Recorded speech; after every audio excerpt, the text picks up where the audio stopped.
एक बंदा प्रोग्रेस नहीं कर रहा था, डेवलप नहीं हो रहा था। उसने एक दिन कहा मैं लिस्ट बनाता हूँ तमाम चीजों की जो कि प्रोग्रेस की राह में, डेवलपमेंट की राह में रुकावट है। सबसे पहला निजाम ही खराब है, मैं कैसे प्रोग्रेस कर सकता हूँ। ये मेरे हमसाये ये बड़ा मुझसे जलते सड़ते हैं, इनकी वजह से मैं प्रोग्रेस नहीं कर सकता।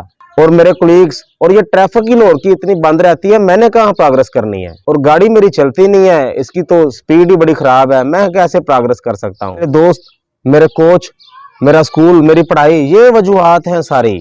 मैं कामयाब कहाँ हो सकता हूँ, मैं कभी नहीं हो सकता। उसने ये पूरी लिस्ट बनाई हुई थी। एक दिन उसका दोस्त आया, उसने कहा यार क्या बात है, आप तो वहीं खड़े हैं जहां आपको छोड़ के गए थे, क्या बात है, काम क्यों है। वो तो खुश हो गया कि मेरे पास तो लिस्ट पड़ी हुई है, ये देख, ये मेरी नाकामी की वजह है।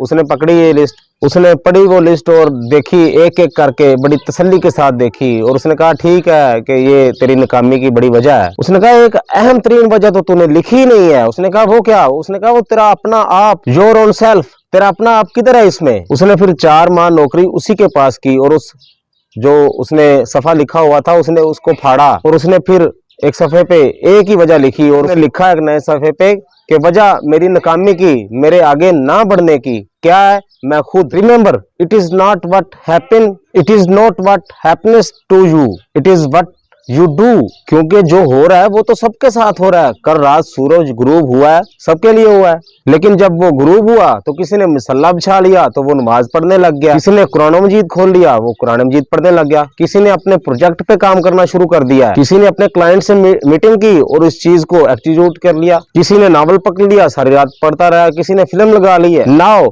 दैट स्टूमली एक काम हुआ है सूरज गुरूब होने का और हर एक का अमल अलग अलग है, तो फिर नतीजा भी अलग होगा ना। The sign of maturity is when you were taking full responsibility of everything. ये साइन ऑफ मैच्योरिटी है कि आप चीजों की जिम्मेदारी लेना शुरू कर रहे हैं। बहुत से ऐसे लोग इसीलिए आजाद नहीं होना चाहते कि आजादी जिम्मेदारी लेकर आती है और उनको जिम्मेदारी बहुत भारी लगती है।